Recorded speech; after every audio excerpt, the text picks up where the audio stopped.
Hey, you busy? Mm-mm. Okay, let me run something past you real quick. It's been a long time. She shouldn't have left you without a dope beat to step two, step two. Listen, I want to go into the whole singing thing, but I have a lot to cover because I went to the doctor yesterday. Mm-hmm. Remember the thing we talked about with the left breast and the mammogram and me feeling unction to go ahead and just out of the blue just go get a mammogram because they told me to go get it 10 years prior to my mother being diagnosed with her first breast scare and all of that. Okay, fast forward because you should be up to date by now from our previous convos. But it was a mammogram, scary. Went and got an ultrasound on the breast, scarier. And my doctor was like, let me just check you one last time before we go ahead and tell you what the next steps are. Went ahead and checked your girl. Everything is fine. All you have to do now is just call me Lump Skin, accent over the lump, because apparently I just have cystic breast, which means that cysts come and cysts go. But this particular cyst, see what I did there? SIS, just has lumpy breasts. Whatever, potato sacks, if you will. Whatever, as long as my husband loves me. You heard me. So the next steps is just that I get a ultrasound on that particular breast every 6 months just to be safe. And I do my own little checks in between and I go for my annual. And listen, God is good. Come on, saints. Let's give him a hand clap of praise. Yes, sir. Yes. I told you. Listen, I told you. And I knew low key, you knew, okay, everything was going to be okay. But it was just the dun dun dun because of the way that it was delivered. But we're cool. We are delivered and everything is good. It's good.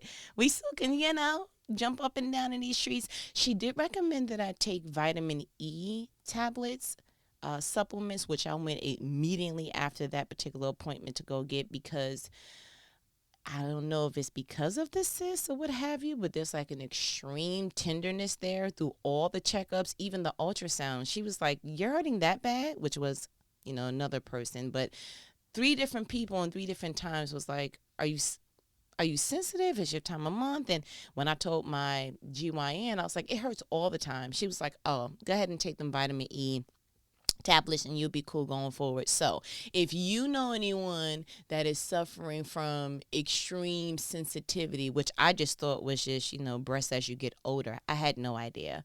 But if you know, go ahead and recommend them vitamin E tablets because I went and got me the little oil gel looking ones. And I only took it for a day, so I can't tell you I feel extremely good. But I'm sure it's going to work out if she went ahead and said to go get it. But my next topic kind of came from the fact that I called people up or the particular person up and I was sharing the news. And in sharing that news, you know how people we have that conversation where you kind of update me on a whole bunch of stuff in one conversation. It's like we haven't talked for a while, so let's just park here and get all the information. And in the conversation of sharing the great news about it's nothing to be scared of, the doctor just said, get my 6-month ultrasound or whatever for the left breast. The person I was talking to brought up someone that we know mutually and was like, whatever happened to that person? And we went into the stories, not gossiping, because we don't talk about nobody's grandbaby, but it was just hilarious to me that when I zoom out and look at the person that was in mention, it was like, wow, what a chameleon. Like, this person wanted to talk about gang affiliation when he was around people that he felt like, I don't know, possibly intimidated by, or, whenever that person was in church, then they was super duper, spiritual.com / oh, you're the bishop. Oh, okay. And then you see what I'm saying? Just like it, whatever the crowd was, that's what the transformation within the character produced, which was this weird to me, which then having that conversation, I realized, oh my gosh, I think people do that on a scale, either subconsciously or consciously, on a minute level. It doesn't have to be the grandiose where you're like, bruh, now you're getting face tats because you got a friend who got, like, that's just weird. But I feel like we do kind of conform to our audience. I told my husband the other day, I said, this whole thing with the breast scare and all of that just led to me wanting to live the most freest and truest form of life that I can possibly live. And I told him that one of the benefits of being with him is that I actually feel my most freest, like my truest, most authentic being. I feel like I have arrived and I'm continuing to strive in that vein, but it is particularly due to who I'm paired with. And I told him, I said, you are the first person that I dated that I didn't try to find out what you liked and gather that information and then went into the superwoman booth and then try to go ahead and contort myself to be that and then bust open the telephone booth and then did ta-da, here I am, all the stuff that you like, dun, dun, dun. And then the cape is just doing, for dramatic effect, the cape is going in the air because it's all the colors and things and threads and things that you like. And then somewhere in that fabric, I forgot to go ahead and choose the hem of what is truly me. And I just thought to myself, how many people are in bondage to that level? Like, really just think about it. When we were talking about the person prior on the phone, I was laughing to myself like, yeah, that's crazy, until it was time to reflect on me. I literally had relationships in the past where I found out what they liked and I tried to become that. And I think that just kind of tearing a page out of my own book and just being true to my own testimony, it wasn't a matter of wanting to purposely lose myself more than it was wanting to connect to someone that I found to have potential. Oh, you like the party girl? I knew darn well she wasn't no lounge club, nothing. I didn't even have lounge clothes. I didn't even have the clothes to go do it. Like, everything I wore just felt like it was too long, too covered up. I looked like I was going to first and second service in the church. To be honest, I felt extremely like, oh, I'm the girl on the line wearing a coat. That's how I knew I was displaced. It was like, ma'am, do you see that she has a bikini on? And then here you are with the whole astronaut trying to keep warm. Because my thing was, why do I want to be shivering, waiting on the line? And that's ridiculous. And I knew something was wrong when people were tapping me that I was going with and was like, you want to leave that in the car, in the trunk? I was like, no, it's cold. You don't see the degrees? It's ridiculous. And I just thought to myself, isn't that the number one way to entrap your own freedom? To actually be so engulfed in what someone else is looking for and what someone else wants that you forget, oh my goodness. Isn't that why we all feel like the good guy finishes last? Because having a conversation amongst women, you will not find, I want the guy who is consistently stable, who, the things that you are describing. He's looking at himself and he's like, that's not me. Which I feel like the most dangerous question in all of the US of the A is, so what kind of person do you like? Oh my goodness. Can we just pause there? Daters all over the world. Daters all over the world. If you are currently in the dating stage, in the dating arena, in the dating path, please do not ask that question. And I know why you're asking that question. You're trying to see, let me see if the kind of person that you like is within me. Because if not, I don't want to waste my time. And I get that. But I think a better, more important question above anything else, well, there are a whole bunch of other questions you should be asking. But a better question opposed to that form would be, what are you looking for in this stage of your life? And that's when you need to navigate. Are you looking for friends with benefits? Are you looking for dating with the potential to marry? Are you looking for, nope, just chilling because I came out of something serious 0.5 seconds ago? So what are you looking for as far as title and in the dating field? Not what are you looking for in a woman? Because let's just be honest, the mere purpose or reason why they're talking to you is because there was something about you that they did like. Right? Somebody says, I'm hungry. They go to the restaurant. None of the waiters say, so what kind of food do you like? You clearly came here because there was something in this restaurant that piqued your interest. Same thing in the dating realm. If someone came up to you or is aligning themselves to you with the understanding of, I want to get to know you to see where this goes, the last thing I want to know is, what do you look for in a person? I want to know that the person that you are and the person that I am is going to pair together nicely, because I'm trying to avoid anything that looks like relational conflict. That is what you're doing. But women, I think men too, but more so women. You'll change your hairstyle for certain dudes. I remember speaking to a co-worker of mine, and she was talking to a dude that didn't like her natural fro. So girl was wearing weaves and wigs and was even considering getting a perm. And I was like, and of course, our fellow co-workers didn't have too much nice things to say. But I think that to give women a little bit of slack, we are natural nurturers, which I think the underbed tone of that is people pleasing. And I think that it is so easy for a woman to lose herself in a title, be it girlfriend, be it potential girlfriend, be it wife, mother, what have you, work, all of the above. I think it is so easy for us to lose ourselves because we are adaptable to our environment.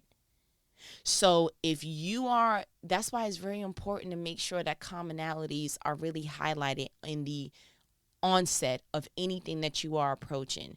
Do not ever, ladies in particular, do not ever go anywhere in your life and ask them what are they looking for in you. No, no, no, no. I need you to go to every establishment, every title given, every hat that you wear, and say, let me see if what I offer is compatible to what this particular opportunity presents. That's how I want you to approach everything. No longer are we trying to line up and scooch down and change our posture and squeeze our feet too small and or lengthen our hair too long or whatever. Which no, no, no. I am who I am, who I am, sir. When I met my husband, I was on the brink of being my most truest form because I just got tired of being Hunchback of Notre Dame. That's not me. I am tall, I am slim, I am a gangster for Christ. I like gangster music, the clean versions, because I can't do too much of the bleep bleeps. I like this, I like that, I don't like that. These are my hard stops, absolutely not. These are my, I'm willing to compromise. These are my, I understand my flaws. These are, you're going to have to accept that. Have a nice day. I roll my neck when I talk. I talk with my hands because I'm from New York. I like Timbs. I also like heels. Which is all of this kind of going well for you thus far? Okay, cool. So then maybe we can go somewhere.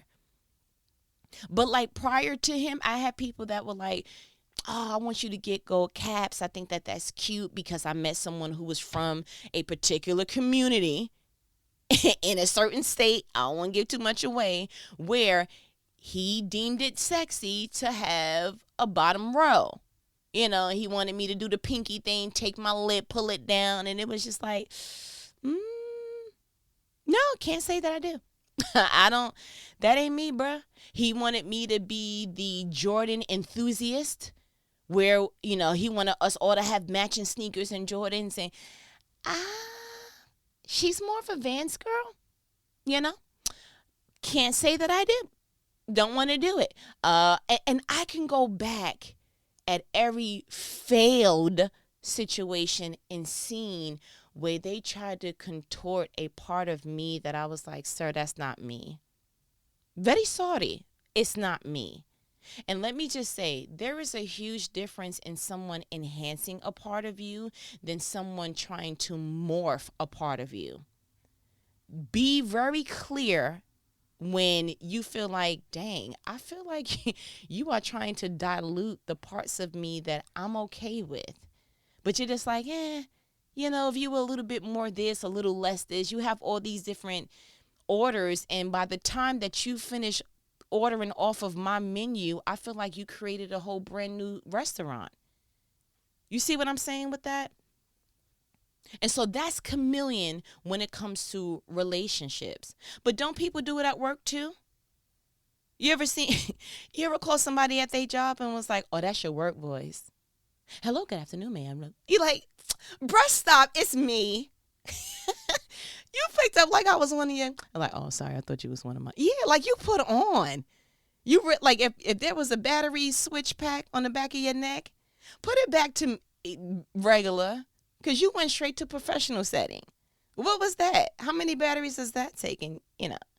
You see what I'm like? You ever met that person that you're like, why are you trying to be a wordsmith? And I've seen your emails.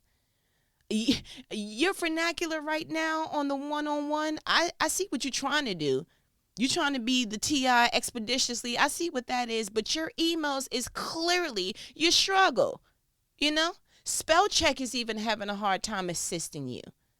You don't have to try to appear more knowledgeable than what you are. We know who you are. It's okay. You don't have to try to pretend to be anything extra. Isn't that the same thing with church? Why some of us kind of loathe all Christianity and everything church? Because you have people in there that just looks, holier than thou. And meanwhile, they backsliding more than the kids in the park playing bumper cars on a wet slide at that. Because back in the day, my cousins and I used to get on a slide and play bumper cars. It's a New York thing. Have a nice day.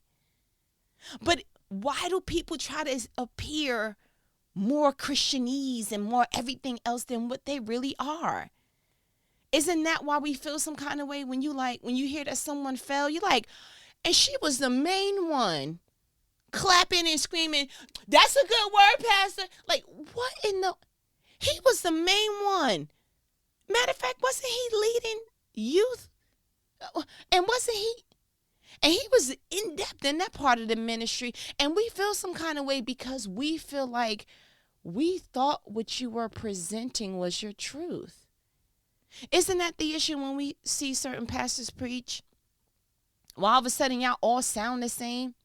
Ha! And God said, and like, where are y'all getting that tone from?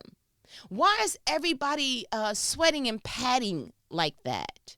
Where did y'all develop that pastor stutter? Where did you get that hoop and that holler? Huh? Okay. And I know what it is. Somewhere across the line, you watch someone preach and you admire them. And then for some reason, what do? Like we do in all life. You see something that you admire and you kind of clone it. But you forgot to let go of the parts that's not you. If you don't talk like that on the phone with nobody else, if you don't talk like that at the family reunion, if you don't pick up your telephone and I don't hear you say, and hello there, mother. And if you don't do that, then why do you talk like that on stage? I don't get it. Let me explain something to you, because this is getting to the part that it makes me really emotional, and I can feel my deodorant saying, bruh, we holding on for dear life, and I get it. Let me let you know what you can always hold me accountable to. I'm going to always be me. And if there is a part of me that I feel like I need to kind of amp or emphasize in one area, then I owe to myself and to my truth that I will zoom out and say, okay, if you feel the need to be that at work, then you need to be that either A, all the time, or B, lose it at work. Meaning I strive to make sure that I am one person all the time and that I carry one posture in all chairs. I do not want to change and dissect, and I don't want to do all that. So because that is important to me, I do kind of look out and look at other people like, well, why do you do it that way? I don't want to talk to people in the church parking lot different than I would speaking to people off of the church platform. I don't want to do that. So I don't care the level of influence that I ever get. I'm going to always speak to you like I'm your homegirl, because that's true to me. If I feel like, oh man, but you can't speak to the president that way, then I need to change how I speak overall. Don't get it twisted. I'm not saying I don't feel the need to change.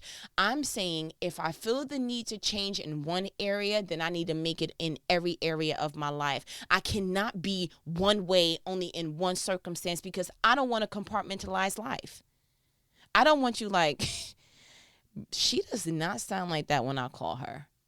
You see what I'm saying with that? So I have made, and I have solemnly, duly sworn to myself, one mascara, one eyelash set. That's just it. If I feel like I got to change up and no, because such and such is here. No, I'm not doing all that. And I would love it if other people did the same. I need your truth to match your performance.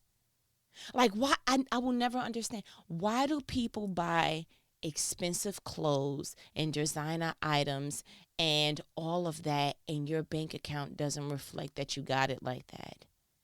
Why? And I understand the premise of it is to feel good, to feel like you're not left behind.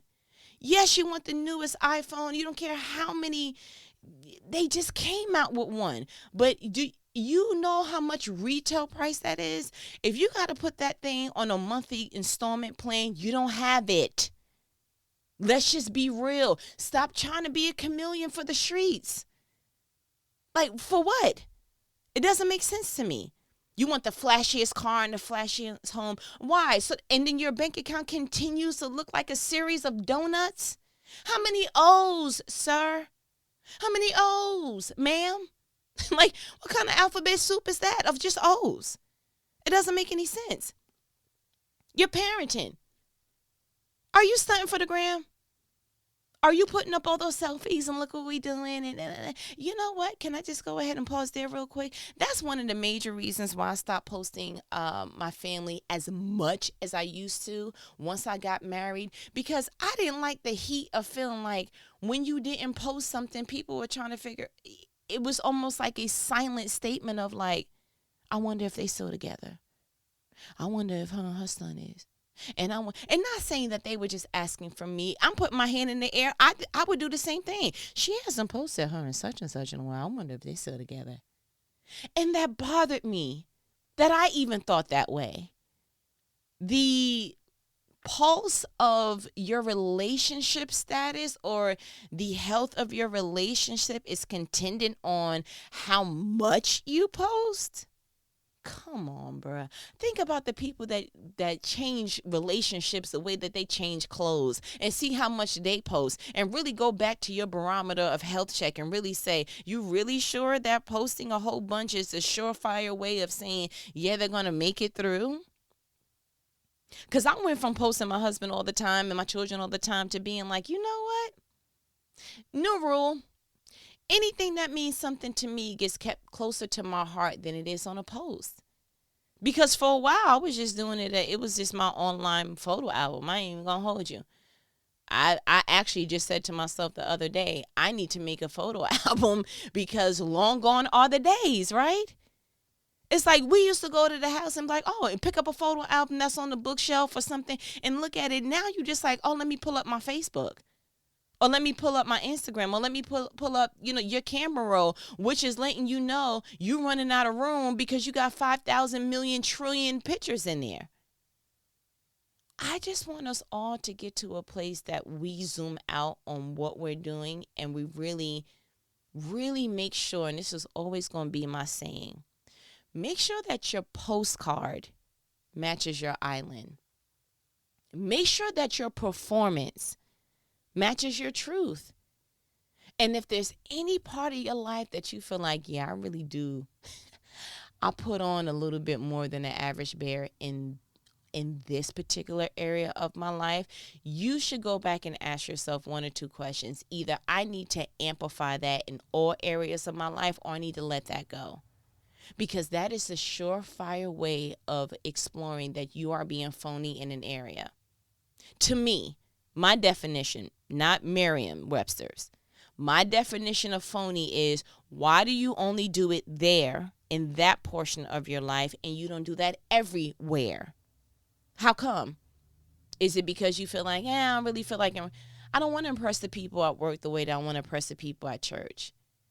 Then why do you feel the need to impress people, period?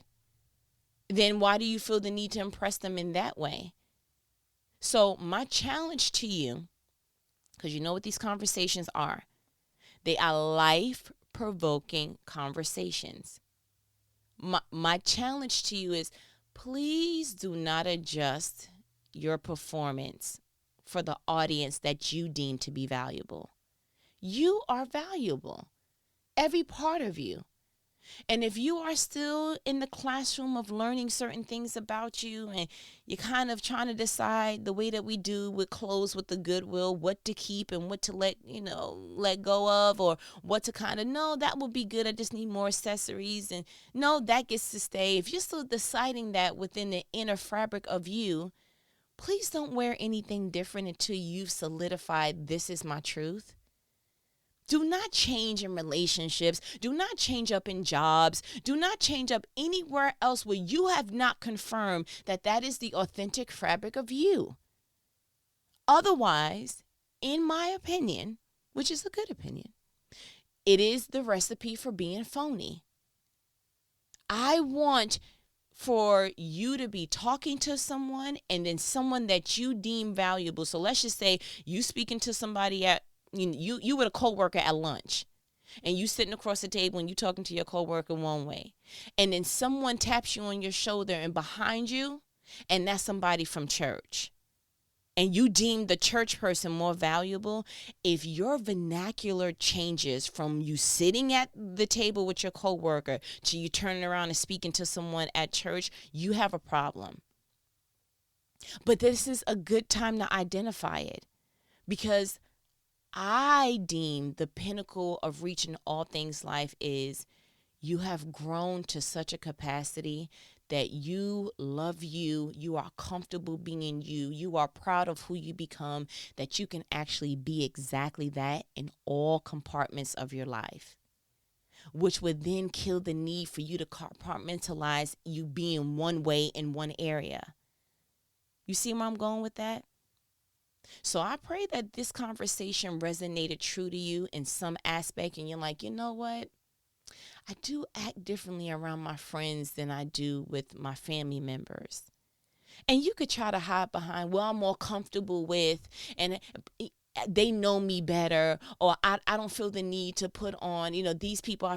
But honestly, your level of comfort should be in all areas of your life, or you need to either say, A, I need to try to reach a level of comfort in that area, or B, this takes too much of me being uncomfortable to stay here, so I don't want to be here. No, I know that I'm always going to understand that there's a different way you speak to family than you do with people that you work with. I get that. But then you need to switch how you talk, period. Like, if I was on the phone with my cousin right now, I will be jonesing, cracking up, making fun of people, just like, it is what it is. And I will be doing the same. I will probably curb it, but then that will make me go ahead and ask myself, then how your idea of funny and joking probably is not suitable, because if you got to change that up in front of the president or in front of whomever, then that means that, maybe you need to grow out of that. It's time to grow up. That's a G check for me. And I'm giving you a real life example of what happened to me. I was like, wait a minute, I wouldn't talk like this if this was in front of someone that I deemed valuable, or someone that I wanted to impress, or what I don't like the term impress, someone that I want to view me highly. You see what I'm saying? This wouldn't be the way that I speak. And so after a while, I was like, then I need to decide if I'm going to keep it or if I'm going to drop it, like a Goodwill situation. And that's exactly the challenge that I'm giving you. I want you to zoom in on your life and then zoom out and ask yourself, do I switch up in certain areas, in certain arenas, in certain audiences? Does my performance change? Have I become the actual prop instead of the actor of my own life? Wait a minute. And then you need to go ahead and do the necessary changes. And I feel like you got what you needed. But, as my good nanny says, all right, I ain't gonna hold you. Go ahead and do the work that needs to be done. I feel like you know exactly what needs to be done, and I'm proud of you for already making a decision to do so.